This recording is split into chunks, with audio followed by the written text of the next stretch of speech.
சிங்கம் கார் போல, லாரி போல, பஸ் போல. ஆனா ஒருத்தர் டூ வீலர்ல ஒய்ஃப் உட்கார வச்சு சாலுன்னு போறாருப்பா. நேரா போயிட்டு அந்த பக்கம் போயிட்டாரு. போயிட்டு உடனே எல்லாரும் கூப்பிட்டுக்க, எல்லாருமே நிக்கிறாங்க, நீ என்னப்பா இவ்வளவு தைரியமா வரேன்? இல்ல நான் ஒய்ஃபா அவங்க வீட்டுல ஒரு அந்த சந்தோஷத்துல ஒட்டி கொடுப்பேன். அவங்க அப்போ நாம் எப்பொழுது ஒன்று சிந்திக்கிறோமா அப்ப மற்றவங்க நமக்கு தெரியாம போடும் இல்லையா? அப்ப நம்ம எது சிந்திக்கிறோமோ அப்பங்க எதுக்காக இதை சொல்றேன்னா, அப்ப நம்ம தேர்வு என்பது ஒரு பெரிய விஷயம் இல்ல, நம்முடைய இலக்கு என்பது வேறு. நான் எந்த உயரத்துக்கு போக வேண்டும் நான் முடிவு பண்ணேன்னா மற்றதெல்லாம் எனக்கு தெரியவே தெரியாது. மன்னன் எப்படி குதிரையை தேர்ந்தெடுப்பான் தெரியுமா உங்களுக்கு? அதாவது 10 நாள் ஒரு குதிரையை பண்ணி போடுவானுங்கப்பா. நல்லா பயிற்சி பண்ண குதிரைகள் 10 குதிரை இருக்கும். அந்த 10 குதிரை லைனா நீங்க வச்சு பட்டி போடுவானுங்க 10 நாள். அப்ப 11வது நாள் அந்த மூளையில அந்த குதிரையை ஓட்டலாம் பாரு, அவன் வந்து வைக்கோல் வச்சு நிப்பான். அப்ப தந்த உடனே நம்ம என்ன பண்ணுவோம் இல்லையா? நம்ம பசியில என்ன பண்ணுவோம், அந்த எல்லாமே நம்மளாம் அப்படிதானே. எங்கேயாவது யாரும் சாப்பாடு நம்ம கல்யாணத்துக்கு எல்லாம் போறோம், சாப்பாடு போட தொடங்கிட்டு வச்சுன்னா நம்ம போடுவோம். ஏன்னா இப்ப வந்து பந்திக்கு முந்து அப்படி சொல்லியிருக்காங்க பெரியவங்க. அந்த பெரியவங்க பேச்சு கேட்கணும் தான், மற்றபடி ஒண்ணும் இல்லை இல்லையா? அப்ப வந்து என்ன எல்லா குதிரையும் வந்து அந்த புள்ளி இருக்க இடத்துக்கு போறான்னு கூடுவாங்க. அப்போ மன்னன் இந்த பக்கம் நின்றுட்டு கூடுவான் இல்ல, எல்லா குதிரையும் போகும்போது அவன் ஒரு விசில் அடிப்பான் இல்லையா? அப்போ எந்த குதிரை அவனை நோக்கி வருகிறதோ அதுதான் பட்டத்து குதிரை. பசியில கூட மன்னனுடைய முன்னேற்றம் தான் நடக்கிறான் பாருங்க, அந்த குதிரை தான் சிறந்தது.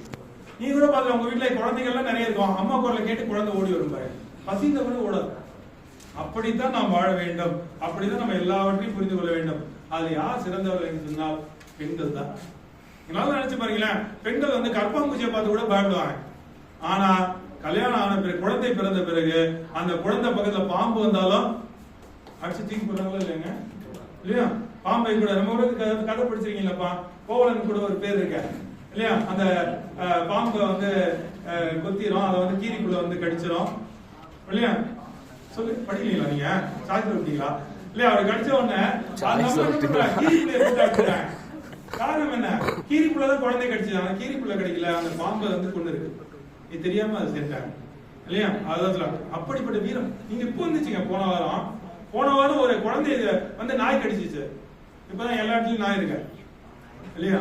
அப்போ நாய் கடிச்ச உடனே அந்த அம்மா என்ன பண்றாங்க, நாய் குச்சி எழுதுறாங்க தெரியுமா? ஒரு குழந்தை நாயை கடிச்ச உடனே தான் குழந்தை கடிக்குதுன்னு சொல்லி ஒரு நாய் குடிச்சிருக்க. நாய் என்ன பண்ணுச்சு, அந்த பையனை விட்டு இவங்கள கடிச்சு சார் இல்லையா?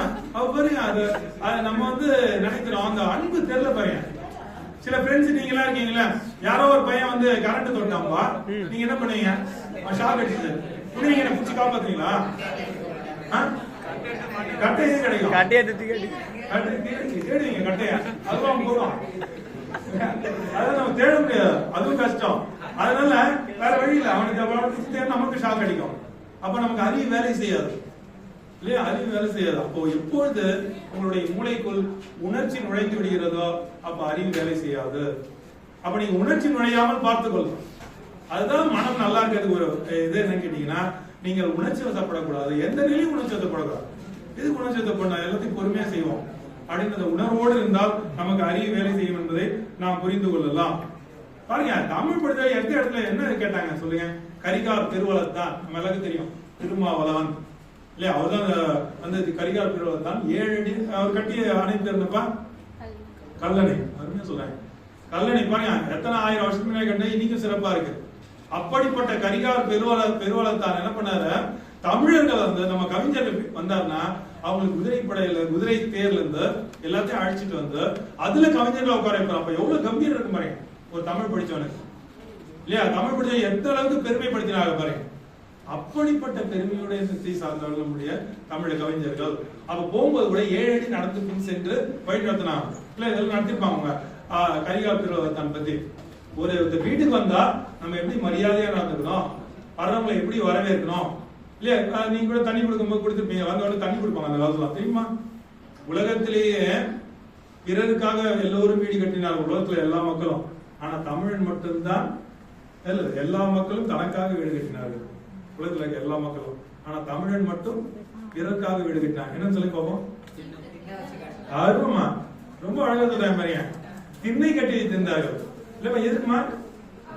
வந்து பருவப்பருவங்கள்லாம் வந்து தேங்காய் மூளை கொடுத்து நீங்க ஓய்வு எடுங்க அப்படின்னு சொல்றது. ஆனா இன்னைக்கு தின்னு போச்சு கேட்டு போட்டு நாய் கட்டி வச்சிருக்கேன். நாய் வந்து கட்டில இருக்கா. அது கூட ஒரு நாய் வந்து என்ன பண்ணுச்சுன்னா, அந்த வீட்டுக்கு வந்த போது அவர் ஒருத்தர் வந்து விருந்தினர் வந்தாரா, சாப்பிட்டுட்டு இருந்தாரு. சாப்பிட்டு போது நாய் குறைச்சிக்கிட்டே இருந்துச்சு. இந்த நாய் குறைக்குது, இந்த நாய் மோசமான நாய்ங்க, அது தட்டுல யார் சாப்பிட்டாலும் இப்படிதான் குறைக்கணும். அந்த தட்டுல சாப்பாடு போட்டிருக்கான். அவன் நாய் தன்னோட சாப்பாடு போட்டு அப்படிதான் குறைக்கும். அப்ப என்ன பொருள் கேட்டால், எப்படி நாம் வந்து பிறரை மதிக்க வேண்டும், தமிழை எப்படி மதிக்கணும், எல்லாரையும் மதிக்கணும். அந்த மதிப்பு என்பதை நம்ம வித்தியாசம் இல்ல. 7 அடி ஒரு மன்னன் பாருங்க, அந்த அளவுக்கு அந்த கவிஞர்கள் சாதாரண கவிஞர்கள் தான். ஆனா அவங்களுக்கு அறிவு இல்லைன்னா அந்த நாடு முன்னேறாதுங்க. நீங்கள் ஆசிரியர்களை மதித்தாதான் அந்த நாடு முன்னேறும் இல்லையா? ஆசிரியர்கள் மதிக்காத நாடு எந்த நாடுமே முன்னேறாது இல்லையா? சொல்லும்போது கூட சொன்னேன், அப்துல் கலாம் அவரை பத்தி சொல்லும்போது, அப்துல் கலாம் என்ன பண்ணாரு, வெளிநாட்டுல வாய்ப்பு கிடைச்சா போவே இல்லை, என்னுடைய நாட்டுக்காக. இப்ப அம்மா சொல்லும்போது சொன்னாங்க, உமா அம்மாவையும் சைனா கூப்பிட்டாங்க, அவங்க போல. ஏன்னா நம்ம நாடு இல்லையா, நம்ம நாடுல நம்ம சுதந்திரமா வாழ முடியும். அப்படி தெரிஞ்சுக்கணும்ல. அப்போ கரிகார் பெருவளர் தான் எப்படி நம்ம படித்தவர்கள் உரிமை கொடுக்கிறானோ அதே மாதிரி நாமும் நம்ம ஒரு வந்து அவங்க மச்சான வந்து ட்ரெயின் ஏத்த போனான். மச்சான் யாரு? மனைவியோட தம்பியா? அவங்க வந்து ட்ரெயின் ஏத்த போறேன். மச்சான் மேல அவ்வளவு பாசமா, அவனை ட்ரெயின் ஏத்தி விட்டு வர அப்படின்னு கேட்கலாம். எதுக்கு ட்ரெயின் ஏத்தி விட்டு வரீங்க? அவனை பெரிய பையன் போய் விட்டு அவனே போடுவான்ல அப்படின்னு. இல்ல அவனுக்கு அவனே போதுனா திரும்பி வந்துடுவான். எதுக்கு நம்மளே ட்ரெயின் ஏத்தி அனுப்பிச்சிடும் அப்படின்னு சொல்லி அனுப்பிச்சிடும். அப்ப எந்த அளவிற்கு நாம் இந்த சமூகத்திலிருந்து நாம் இன்னைக்கு விலகி நிக்கிறோம் பாருங்க. மன தூய்மை நாளுக்கு நாள் மங்கி விட்டது. அந்த அளவிற்கு நம்ம வந்து உள்ள தூய்மையோட வாழ்ந்தோம். எந்த அளவுக்கு நாம் மற்றவர்களையும் மதித்து வாழ்ந்தோம் என்பதெல்லாம் நாம் புரிந்து கொள்ளலாம். இன்னைக்கு பாருங்க, நம்ம நிறைய சாதனை படிச்சிருக்கோம் இல்லையா? அப்போ எப்படி நாம் வாழ வேண்டும் என்பதை நாம் புரிந்து கொள்ள வேண்டும். சொல்லுவாங்க, ராமலிங்கம் ஒருத்தர் கேள்விப்பட்டீங்களா? இப்போ யாராவது கேள்விப்படல? அதான் என்ன விஷயம்னா, அவர் தண்ணீரில் அடிப்பறிகள்லாம் கண்டுபிடிச்சிருக்காரு. உங்களுக்கு எல்லாம் என்ன அடிப்பறிகள்லாம் தெரியும் இல்லையா? நம்ம வடலூர்ல அடிப்பறியது உங்களுக்கு தெரிஞ்சிருக்கும். 150 ஆண்டு காலத்துக்கு மேல ஒருத்தர் உலகத்திலே பணக்கார நாடுன்னு ஏதாவது அமெரிக்கா தான் சொன்னீங்களா? ஆனா அமெரிக்கால யாராவது சாப்பாடு போடுறாங்க? அப்படி ஏற்றி வைத்த அடுப்பு இன்று வரை 150 ஆண்டு காலமாக எரிந்து கொண்டிருக்கிறது சொன்னால் அது வள்ளலாருடைய அன்பு தானே. அதுதான் உள்ள தூய்மை இல்லையா? உள்ளத்துல என்ன பண்ணாரு, நீ சாமிக்கு முறையா கும்பிடலையா, அதை பத்தி கவலை இல்லை, ஆனா வர்றவங்களுக்கு எல்லாரும் சாப்பாடு அடுப்பு எரிஞ்சுக்கிட்டே இருக்கணும். வடலூரை தவிர உலகத்தில் வேற எங்குமே எரியவே இல்லை இல்லையா? அப்படி நினைச்சிருப்பாங்க. வாடிய பயிரை கண்ட போதெல்லாம் வாடினேன். இந்த உள்ள எங்க வரும்? வாடிய பயிரை கண்ட போதெல்லாம் வாடினேன். ஏன் பயிரை கண்டு வாடினார தெரியுமா? இருக்காது, தெரியாதா? பயிரை வாடினால் அவர் உள்ள ஏன் வாடுது? பயிர் வாடினால் உயிர் வாடும். பயிர் நெல்லை விளையலன்னா எப்படிங்க இருக்கும்? பயிர் வாடினா உயிர் வாடுமா இல்லையா? இல்லையா? நம்மளால ஒரு மாட்டு வண்டி வந்து, மாட்டு வண்டி வேகமாக வருகிறது, அவருடைய சொற்பொழியை கேட்கறது, பண்ணையார் வராது, டைம் ஆயிடுச்சு வேகமா வரணும் அப்படின்னு சொல்லி இல்லையா? வேகமா வந்துருச்சு மாட்டு வண்டி. உடனே எல்லாரும் போய் பண்ணையார் வர இருக்கிறாங்க. ஆனா வள்ளலார் மட்டும் அந்த மாடு கிட்ட போய் தடவி கொடுக்குறாரு இல்லையா? தடவி கொடுத்து வேகமா பண்ணையாருக்கு கூட்டு கேட்கிறேன், இவ்வளவு வேகமா விட்டாங்க, பாவம் இல்லையா அந்த மாடு அடிக்கிறார். அதுதான் அன்புதான். அப்ப எல்லார் மேலேயும் யார் அன்புடையவர்களோ அவர்கள் தான் வாழ்க்கையில் வெற்றி பெறுவார்கள். அவர்கள் தான் மன தூய்மையோடு வாழ்வார்கள். அவள் தான் வாழ்க்கையில் எல்லா உயரத்தையும் அடைவார்கள். பாருங்க, யாரெல்லாம் புகழ் பெற்றாலும் பாருங்களேன், அவங்களாம் மக்களுக்கு வாழ்ந்தவர்களா தான் இருப்பாங்க. இந்த ராமலிங்கம் ஒருத்தர் பேர் சொன்ன இல்லையா, அவர் யாருன்னு போட்டு பாருங்களேன், கூகுள்ல போட்டா தெரியும். அவர் தண்ணீரில் பாருங்க, கருத்து சொல்றேங்க, தண்ணீரில் அடுப்பு கண்டுபிடிச்சிருக்காங்க. ஒரு கேஸ் சிலிண்டரோட விலை 600 ரூபாங்களா? 1000 ரூபாய். 1000 ரூபாய். 1000 ரூபாய் கொடுத்து கேஸ் சிலிண்டர் வாங்கணும். இதை வச்சு 6 மாதத்துக்கு பாருங்க, 6 லிட்டர் தண்ணி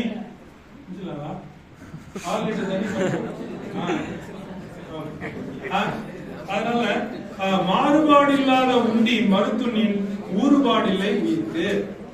நம்ம எந்த உணவு நமக்கு ஒத்துக்கொள்ள நாம் நினைக்கிறோம், அப்படி நாம் நினைத்துக் கொண்டால், நாம் எந்த உணவை உட்கொண்டோம் என்று புரிந்து கொண்டால், பசி எடுப்பதற்கும் சாப்பாடு சாப்பிடணும், பசி அடங்குவதற்கும் சாப்பாட்டை நிறுத்திவிட வேண்டும். அப்படி நிறுத்தினால் நமக்கு எந்த நோயுமே வராது. நம் நலம் மட்டுமல்ல, இந்த உலகத்தில் உள்ள அனைத்து உயிர்களும் போற்றப்பட வேண்டும். ஏதோ நமக்குதான் உரிமை இருக்கு நாம் வாழக்கூடாது, எல்லா உயிர்களுக்கும் உலகத்தில் வாழ உரிமை இருக்கிறது என்று புரிந்து கொண்டு நாம் எல்லோரும் அன்புடனும் தூய்மையுடனும் வாழ்ந்தால் இந்த நாள் மட்டுமல்ல, இனி வரும் எல்லா நாளும் நல்ல நாள் தான் என்று கூறி விடைபெறுகிறோம். நன்றிகள்.